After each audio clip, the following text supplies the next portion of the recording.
Hey, thank you very much for the invite. It does mean a great deal to me, and I was very keen, Danita. I said that in terms of engaging with master builders, I was been very keen to do so. And when I heard this was coming up, I wanted to participate. So thank you to all of you for the invite. I'll obviously start by acknowledging we're on Ngunnawal land and pay respects to elders past and present and any First Nations people that are here today. Besides Danita, I just wanted to thank Craig and other board members as well. And to thank you for your broader advocacy and contribution, clearly, what you do in the wider economy, but also for communities matters. And I'm a big believer in us being able to keep talking. We're not going to agree on everything, but we've got to keep finding ways to talk, get decisions made, get things moving. And it's very much my approach in the portfolio is that to be able to bring people together in the national good is really important. In my role as Industry Minister, I'm not just responsible for some of these big projects that we've got underway with the establishment of the National Reconstruction Fund, which I'd love to talk with you about today, but also as I chair the Building Ministers meeting, and we had to get through one very quickly on election. I didn't want to keep putting it off. We got the one in August done, and clearly there are a number of you in here that have got an interest in some of the decisions that are made through that forum. But I would like to be able to work with master builders and others in the sector about how we engage leading up to those core or key meetings. Finding ways to work with you is really important. And the reason I referenced some of the conversations Danita and I have had is I've watched other things in your space that I know cause you a lot of, if I can put it lightly, angst around, as we've seen, supply chain issues leading to massive increases in costs. I'm very much aware that some of your members, have gone out and given quotes to things and then had to re-quote based on price increases that you've experienced, given the way in which supply chains have been acting, particularly for 18 months, I'd say, and you may say it's longer to me, and please feel free to educate me, as it were, on the reality that you've had to confront. But it is really important that I have that dialogue with you. You've obviously heard from Julie Collins, my colleague, on things like the National Housing Supply and Affordability Council that's being set up, all the things that we're doing to boost the supply of housing, which is really important. There's probably something to be said around, in particular, I come from a part of Sydney, in Western Sydney, as you mentioned, Danita. Northwest Sydney is going to welcome 200,000 residents. That's going to be great for yourselves in terms of building new homes. But as you know too, there's an interplay between homes and infrastructure. It drives me nuts, if I can use the formal term. Getting investments right in infrastructure in Western Sydney, really important.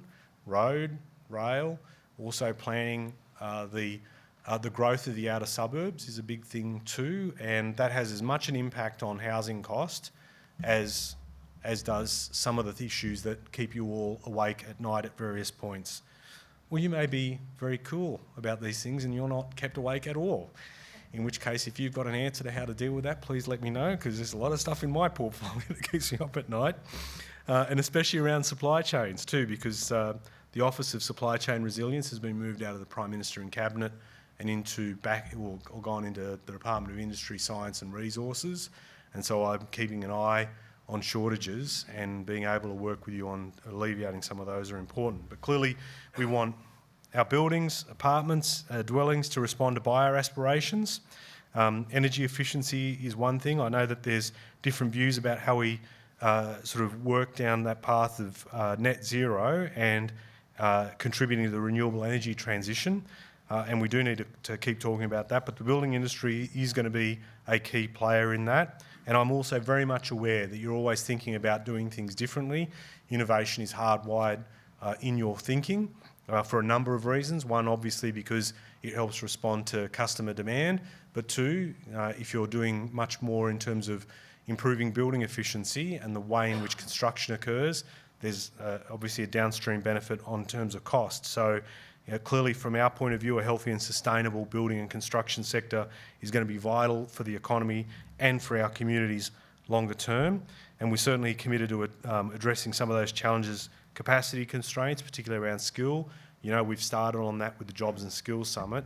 It doesn't end there. We do need to invest in skill. But the other thing that I've argued, again, coming back to supply chains, I saw longer term coming into government, I said the lead in our saddlebags was around energy prices, and I've had a thing or two to say about that, supply chains and also skill, and making sure that you've got people to undertake work.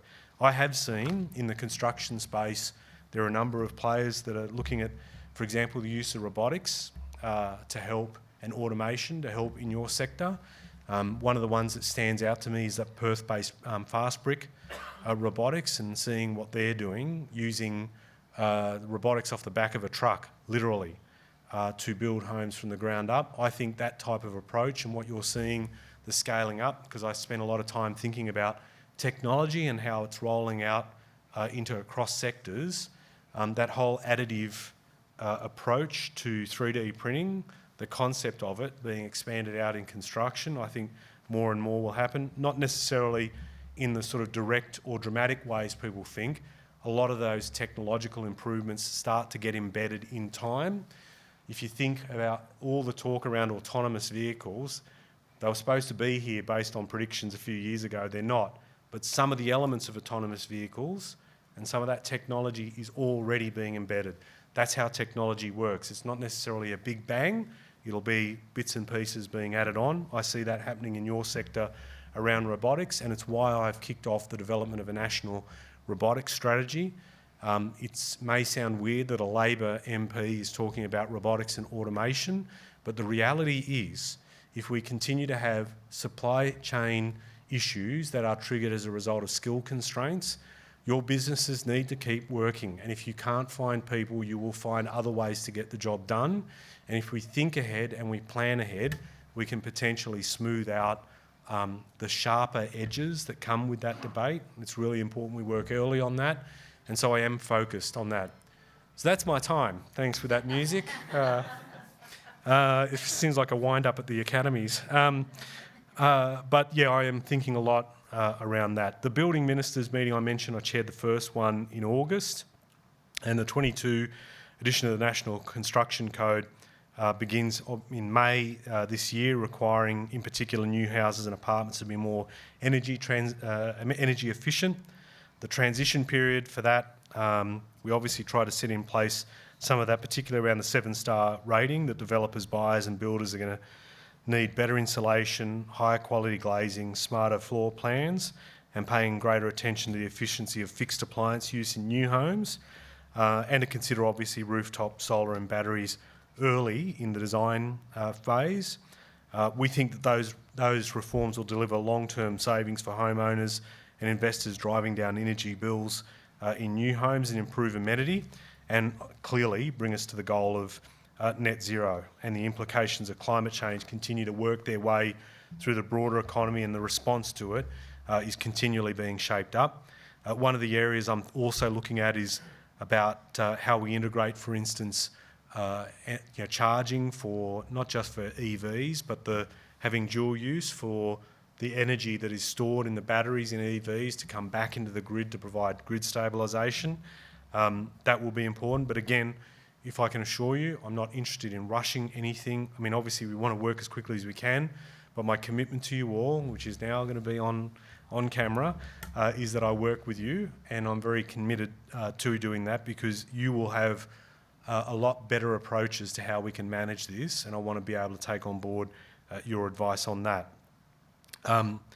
So we've obviously got a lot in the National Construction Code that we've been covering off on energy efficiency.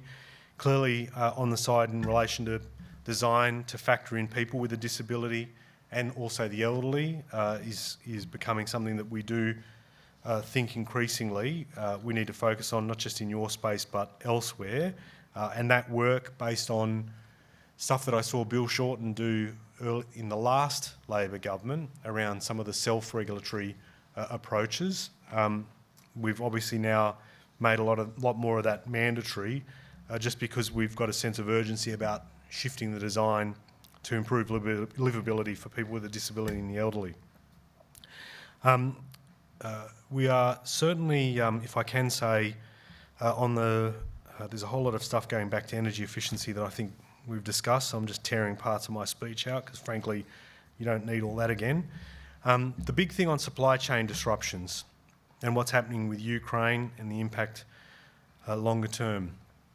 On that, I am very keen to talk with the sector about some of the things that you're experiencing, whether or not we're detecting that there is a bit more improvement, particularly around the drop in shipping costs.